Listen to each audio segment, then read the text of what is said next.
Umiejętności, które ludzie nabywają w trakcie życia, to tak zwane odrobione lekcje z konkretnych doświadczeń i wdrożone do naszych aktywności. Moi drodzy, wielokrotnie wspominam o tym, jak mniej ważnym elementem naszej egzystencji jest kolekcjonowanie doświadczeń, a bardziej istotne są efekty końcowe. Z jednych sytuacji wyciągamy wnioski i korzystamy z nich w przyszłości, z innych natomiast idzie nam nieco gorzej, jak to się mówi, popełniamy te same błędy w cudzysłowie. Postanowiłem poszperać nieco w literaturze oraz w informacjach na temat umiejętności. Dziś opowiem o tych z nich, które często są zapomniane, marginalizowane, a niekiedy nawet wyśmiewane, ponieważ dla niektórych ludzi nie mają logicznych podstaw do istnienia. Co nie oznacza, że niektórzy ludzie nie mają takich umiejętności. Co również nie oznacza, że każdy może posiąść podobne i korzystać z nich w celach rozwoju samoświadomości. A zatem, moi drodzy, wejdźmy do świata umiejętności oraz tego, jak wykorzystać nasz pełny potencjał w energii, kreatywności, pozytywności i zdrowia. Nazywam się Michał Vazquez-Plewniak, jestem instruktorem pracy z ciałem, umysłem, a Was, moi drodzy, witam w najnowszym odcinku podcastu Each One Teach One.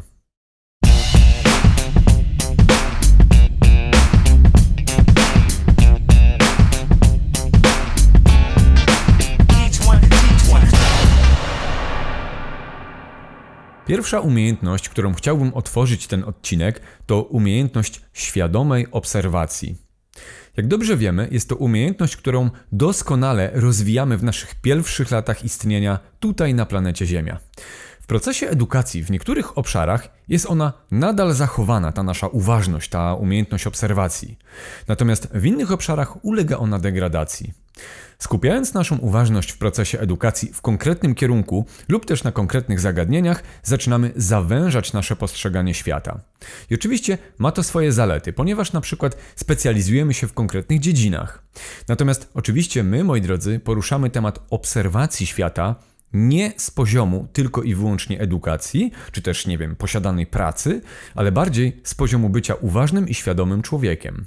I faktycznie, jakby głębiej się zastanowić, to na pierwszy rzut oka wychodzi, że nie potrzebujemy w życiu dorosłym aż tak bardzo rozwiniętej umiejętności obserwacji świata. No bo właśnie ktoś mógłby powiedzieć, że obserwacja była nam najbardziej potrzebna tylko i wyłącznie w okresie dzieciństwa. A teraz, powiedzmy, jako dorośli ludzie nie musimy już wracać do tych umiejętności z tak wielką otwartością jak kiedyś. Tutaj, moi drodzy, pojawia się znacząca różnica pomiędzy obserwacją świata jako małe dziecko, a obserwacją świata jako dorosły człowiek. Obserwując jako małe dzieci, byliśmy otwarci na wszelkie dostępne możliwości z bliżej nieokreślonej puli rozwiązań. Nasza percepcja nie ograniczała nas i wręcz niekiedy można by powiedzieć, że powodowała naszą taką naiwność, taką otwartość po prostu. Natomiast w dorosłym życiu nie chcemy być naiwni, prawda? Nikt nie chciałby być, oszukany lub wykorzystany w jakiś sposób. I pomimo tego, że jesteśmy już dorośli, każdego dnia na naszej planecie ktoś dorosły jest oszukiwany i w jakiś sposób wykorzystywany. Raz zraniony lub wykorzystany właśnie człowiek będzie za wszelką cenę próbował uniknąć kolejnego rozczarowania, które będzie spowodowane tak zwaną właśnie naiwnością. Ta wewnętrzna chęć obudowywania się taką wewnętrzną zbroją, która ma człowieka niby chronić od czegoś, długofalowo zaczyna mieć odwrotny skutek. To właśnie dzięki temu, że ludzie tworzą wokół siebie takie hermetyczne, zamknięte jakieś przestrzenie, obszary energetyczne, w konsekwencji odcinają się sami od dostępu do swojej świadomej sztuki obserwacji świata. Obserwowanie świata zewnętrznego to jest jedna część. Jednak większość naszego życia człowiek spędza nieświadomie w świecie wewnętrznym, najczęściej we własnej głowie. Umiejętność obserwacji swojego wewnętrznego świata jest bardzo ważną umiejętnością i między innymi dlatego to właśnie ona jako pierwsza znalazła się na liście zapomnianych umiejętności w dzisiejszym odcinku. Ile to razy człowiek pędzi w wirze wydarzeń dnia codziennego, nie zastanawiając się nad tym, co na głębszym poziomie dzieje się w jego wnętrzu. Najlepszym tego przykładem są wszelkie sytuacje emocjonalne, podczas których człowiek tak mocno jest zaabsorbowany jakimś zdarzeniem, że dosłownie nie jest w stanie zaobserwować, co się dzieje z jego ciałem oraz na przykład, z jego oddechem, prawda? I właśnie sztuka obserwacji swojego wnętrza jest nam niesamowicie potrzebna we współczesnym świecie, który codziennie bombarduje nas setkami informacji, odcinając nas od możliwości zatrzymania się i zajrzenia w głąb siebie. Bardzo dobrym przykładem są starożytne cywilizacje, które umiejętność obserwacji traktowały jako jeden z priorytetów. Dzięki obserwacji na przykład nieba i ciał niebieskich, byli oni w stanie nie tylko tworzyć kalendarze, przewidywać pewnego rodzaju wydarzenia, ale również służyło im to do celów architektonicznych przy budowie megalitycznych struktur, takich jak na przykład piramidy. A zatem umiejętność świadomej obserwacji zarówno świata zewnętrznego, jak i własnego świata wewnętrznego jest jedną z umiejętności, które warto wzmacniać w sobie. Pozwalajmy sobie na to, aby obserwować innych ludzi, aby obserwować na przykład, piękno natury albo piękno współczesnej architektury. Z drugiej strony pozwalajmy sobie obserwować nasze reakcje na ten świat materialny, czyli na świat zewnętrzny. Bardzo prostym ćwiczeniem jest obserwowanie tego, w jaki sposób oddychamy w danym momencie. Dlatego podsumowując pierwszą zapomnianą umiejętność, obserwujmy siebie oraz obserwujmy świat zewnętrzny z większą uważnością niż dotychczas. Pozwoli nam to nie tylko wiedzieć więcej albo widzieć więcej, ale też czuć inne doznania niż tylko te, które są przypisane do jakiejś wąskiej specjalizacji, jaką przybieramy w dorosłym życiu. Sztuka obserwacji łączy się pięknie z drugą na naszej liście umiejętnością, a nawet bym powiedział umiejętnościami. A są to ciekawość i szczere współczucie. Dlaczego wymieniam te dwie umiejętności jako zapomniane i oczywiście zapomniane w cudzysłowie? Ponieważ dotarliśmy do punktu, w którym ludzie zatracają ciekawość i współczucie na rzecz egoistycznych zachowań. Ludzie, którzy kierowani są w 100% egoizmem, czy też w dzisiejszym świecie niezdrowym narcyzmem, to ludzie, którzy za wszelką cenę chcą, aby inni ich słuchali oraz robili to, co im każą. Stosując różnego rodzaju manipulacje, potrafią tak osaczyć drugiego człowieka, aż do punktu, gdzie, na przykład jakaś ofiara danej sytuacji wręcz czuje się winna, że coś zrobiła lub też, że czegoś nie zrobiła. Takie zachowania to coraz częstsze przypadki, gdzie człowiek nie jest ciekawy drugiego człowieka, a tym samym nie jest zainteresowany tworzeniem relacji w równowadze. O ciekawości wspominam bardzo często, ponieważ uważam, że jest to jedna z ważniejszych umiejętności, które prowadzą do nie tylko udanych relacji, ale przede wszystkim do lepszej jakości życia nas samych, moi drodzy. Kiedy jesteśmy ciekawi drugiego człowieka lub też ciekawi natury jakiegoś, zjawiska, od razu czujemy takie lekkie podekscytowanie, taki dreszczyk emocji, który manifestuje się w naszym ciele. Można taką ciekawość wzbudzać w sobie na wielu płaszczyznach. Najprostszą z nich są właśnie relacje z drugim człowiekiem. Brak takiej ciekawości drugiego człowieka powoduje szereg dysfunkcji. Często tacy, wręcz narcyzi bym powiedział, myślą, co tam drugi człowiek, nieważne. Najważniejszy lub najważniejsza jestem ja i to, co ja mam do powiedzenia. Ludzie są im potrzebni jedynie jako narzędzia do realizacji własnych celów, a kiedy je osiągną lub zauważą, że ludzie nie chcą ich słuchać, relacja się rozpada. Tacy ludzie często nie potrafią spojrzeć na innych jako na ciekawe istoty, a to właśnie skutkuje ostatecznie brakiem miłosierdzia oraz współczucia. Często tacy narcyzi wręcz obwiniają innych, perfekcyjnie udając ofiarę i wmawiając całemu światu, że to im trzeba współczuć, że to ich trzeba wysłuchać i ciągle wysłuchiwać. I może nawet zdarzyło się tobie być takim narcyzem, czasami oczywiście. Jeśli tak, to warto zajrzeć w siebie i z takiego podstawowego poziomu zacząć bezinteresownie, bez żadnej ukrytej agendy, praktykować słuchanie innych ludzi, ciekawość tego, co robią oraz tego, co mówią oczywiście, oraz świadomie integrowanie siebie z tymi ludźmi, z tymi, których słuchamy i których jesteśmy ciekawi. Ostatecznie doprowadzi to do przywrócenia umiejętności miłosierdzia i bezinteresownego współczucia. Tutaj zwrócę uwagę na to, jak obecnie współczucie i ciekawość jest taka zakrzywiona, bym powiedział, poprzez polaryzację i podział ludzi na dwa obozy. Najbardziej obrazowym przykładem jest wojna. Współczujesz jednej stronie konfliktu. Wpłacasz datki, pomagasz, angażujesz się, jednym słowem chcesz po prostu pomóc. Natomiast z drugiej strony istnieje na wojnie jakiś oprawca, którego najchętniej wtrąciłbyś do lochów i kazał cierpieć tak, jak ofiary konfliktu zbrojnego. I tutaj przypominają mi się słowa profesora Uniwersytetu Stanforda, Roberta Sapolskiego, autora wręcz bym powiedział arcydzieła, jakim jest książka o tytule Zachowuj się. Jak biologia wydobywa z nas to, co najgorsze i to, co najlepsze. Z jednej strony autor opisuje wszystkie zachowania ludzi od strony neurobiologii i pokazuje, dlaczego robimy to, co robimy. A z drugiej strony, moi drodzy, autor otwarcie przyznaje się do tego, że fantazjuje na temat tego, w jaki sposób zabiłby Hitlera, gdyby tylko miał taką okazję. I tak samo jest w przypadku wojny, która na przykład dzieje się obecnie. Jednym współczujesz, ale drugich najchętniej byś... 3 kropeczki i niech każdy sobie z was dopowie zakończenie. Zatem, czy współczucie i miłosierdzie jest tylko przypisane dla ofiar wojen, zbrodni, przestępstw, ludzi nieuprzywilejowanych gospodarczo czy geolokalizacyjnie? Z drugiej strony, bardziej radykalnym pytaniem jest, czy potrafiłbyś współczuć swojemu największemu wrogowi, swojemu oprawcy? Czy potrafiłbyś spojrzeć na niego z ciekawością i miłosierdziem? W tym punkcie, moi drodzy, trochę jedziemy po bandzie, ale chciałbym was zachęcać do zaczęcia praktykowania współczucia i ciekawości nie tylko na takich oczywistych przykładach, takich jak wyżej wspomniana wojna. Poszukujcie innych przykładów, może nawet mniej radykalnych, takich jak na przykład współczucie, miłosierdzie do kolegi, który źle się do ciebie odniósł. Może do członka rodziny, a może do jakichś wyimaginowanych postaci, jak na przykład, Bill Gates albo jakiś inny technokrata. Czy przyszłoby ci z łatwością wybaczenie takiemu człowiekowi?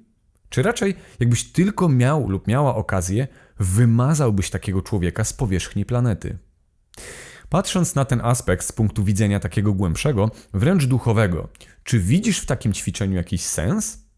Czy przyjmujesz taką możliwość do tego, że współczucie takim ludziom mogłoby wznieść ciebie na nowy poziom samorozwoju? W każdym razie, moi drodzy, chciałbym uwypuklić tę umiejętność jako bardzo wartościową w dzisiejszym świecie. I to, że jest w ludziach uśpiona pod wpływem niskiego ja, które za wszelką cenę najchętniej zastosowałoby zasadę oko za oko lub ząb za ząb. Stanąć ponad tą obciążoną ideę jest według mnie przejawem szlachetności z poziomu kolektywnej świadomości. Moi drodzy, przejdźmy zatem do trzeciej umiejętności. Jednym z najczęściej słyszanych sformułowań jest nie mam na to wpływu albo nie miałem lub nie miałam wyboru.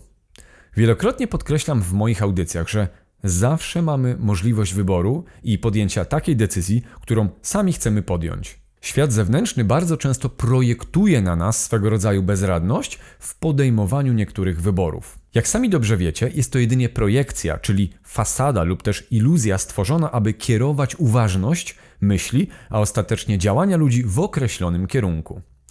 We współczesnym świecie, w którym żyjemy, coraz mocniej implementowane jest kreowanie sztucznych potrzeb.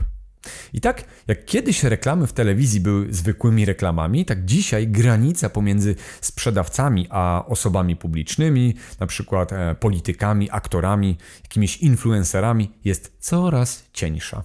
Okazuje się, że to za sprawą czy to na przykład celebrytów, czy też ludzi, którzy mają jakikolwiek wpływ na opinię publiczną, firmy coraz częściej kreują iluzoryczne potrzeby.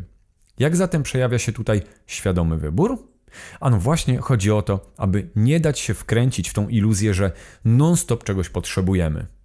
W szczególności rzeczy materialnych, bo tak naprawdę o nich tutaj mowa.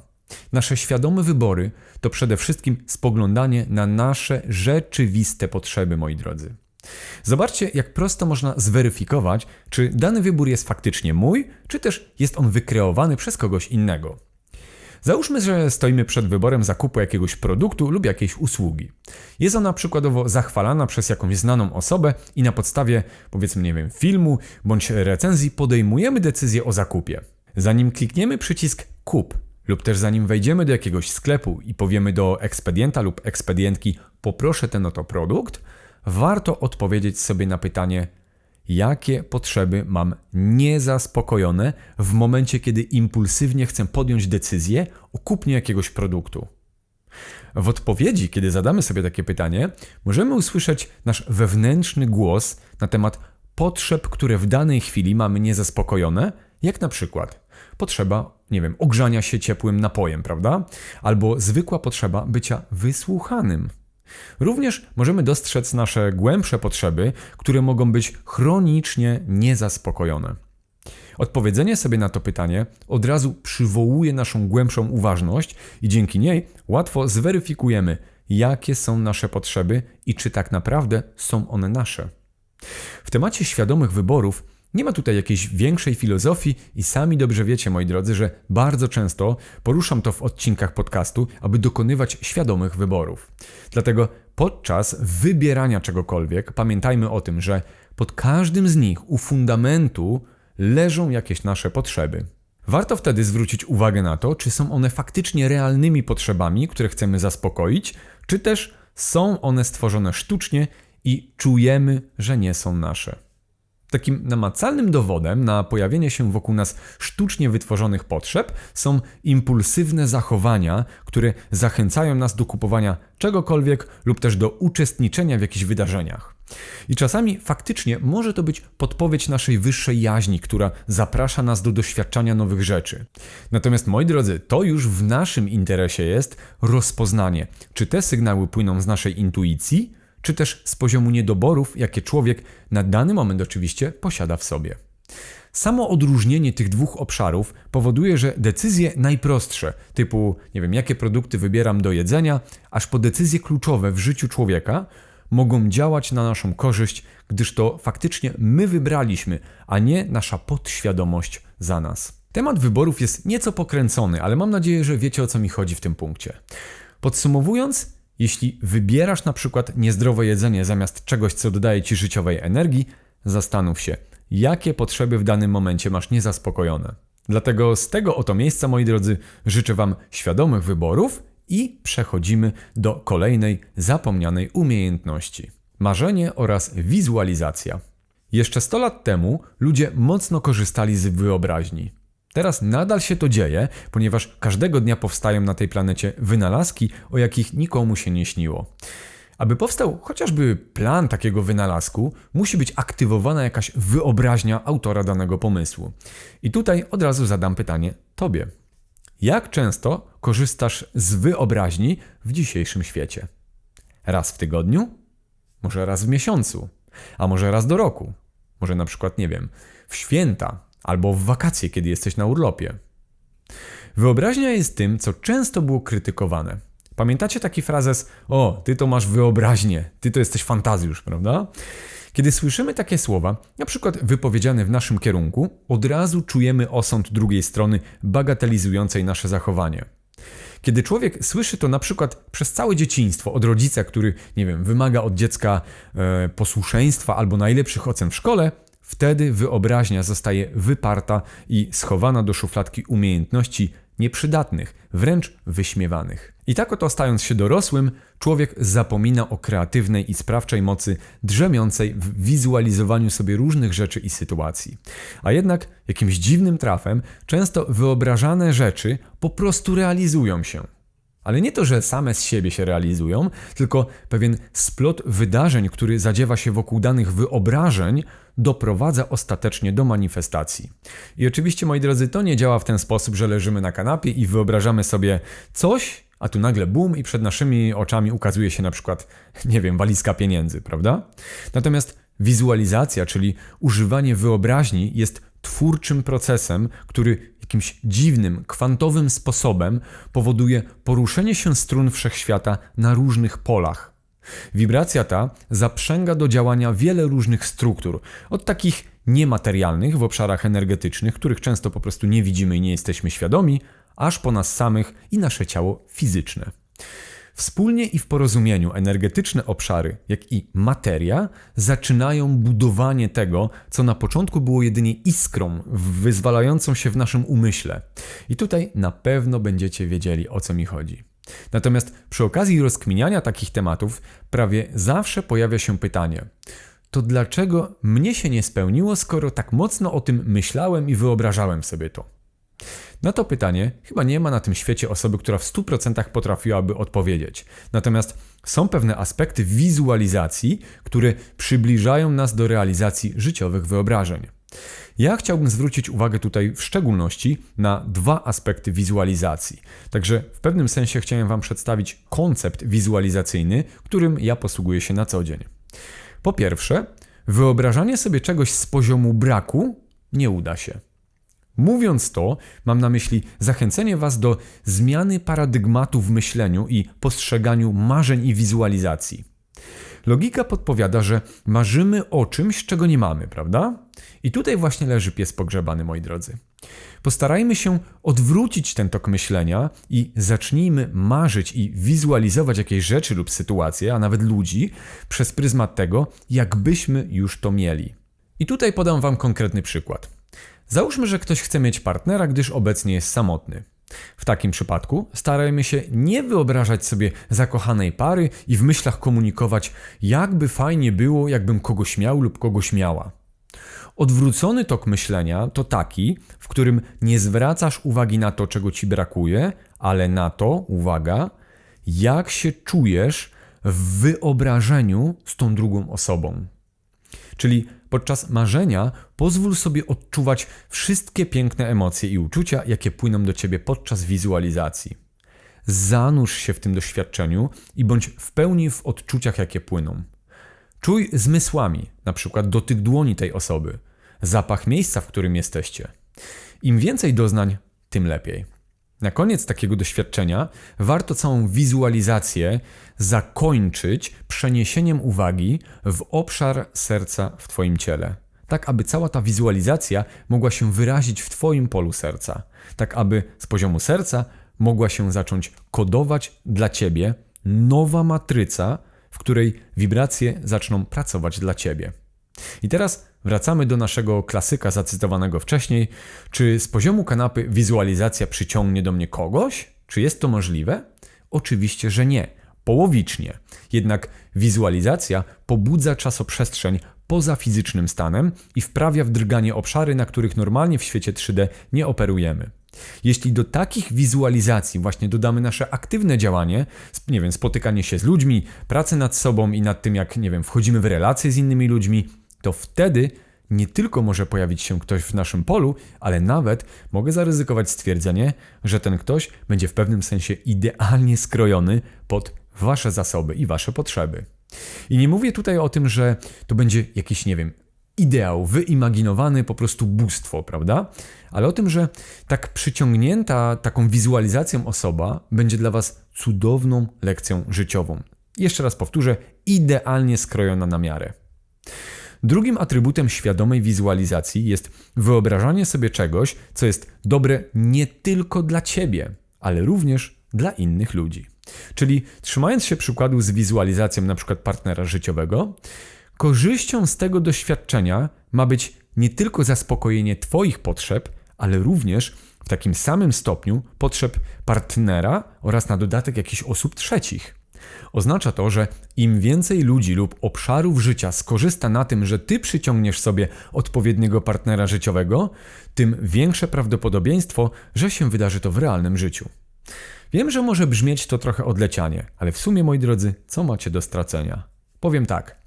Tego typu wizualizacje są potężnym narzędziem, z którego należy korzystać z rozwagą. Dodam też, że takie wizualizowanie jest niesamowicie przyjemnym doświadczeniem.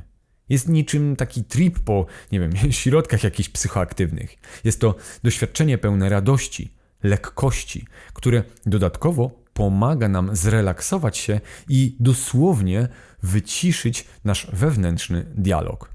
Moi drodzy, a propos wizualizacji, tutaj pewna dygresja. Przypomniał mi się fragment odcinka, który nagrywałem z Jackiem Sokalem. proszę Was, żebyście sobie wrócili do tego odcinka i posłuchali o tym, jak Jacek Sokal doświadczył na sobie proces wizualizowania i przyciągania czegoś do swojego pola. O tym, jak właśnie należy być ostrożnym, w cudzysłowie, ostrożnym, ale też konkretnym w precyzowaniu swoich marzeń i swoich właśnie tych wizualizacji, bo nigdy nie wiadomo, co może nam się zmaterializować. Moi drodzy, na tym zakończę pierwszą część na temat zasobów, o jakich być może zapominamy w codziennym życiu. Podsumowując, powiedzieliśmy o 4 umiejętnościach. Pierwszą była sztuka obserwacji. Pomyślmy czasami o tym, jak wiele rzeczy może nam umknąć, jeśli na przykład częściej spoglądamy na ekran naszego telefonu niż na świat zewnętrzny. Również obserwacja tyczyła się obserwacji siebie i swoich zachowań oraz odczuć. Drugą umiejętnością była ciekawość i szczere współczucie, 2 w 1. Pomyślmy o drugim człowieku z poziomu ciekawości. Bądźmy otwarci na nowe, niekiedy niewygodne sytuacje. Jeśli współczujemy, to pomyślmy też o tym, że skoro, tak jak w przypadku wojny, współczujemy ofiarom, to czy z drugiej strony nie nęci nas chęć dokopania jakiemuś oprawcy, który jest powodem tej wojny. Zaobserwujemy wtedy, że istnieje bardzo cienka granica pomiędzy byciem współczującym, a byciem katem.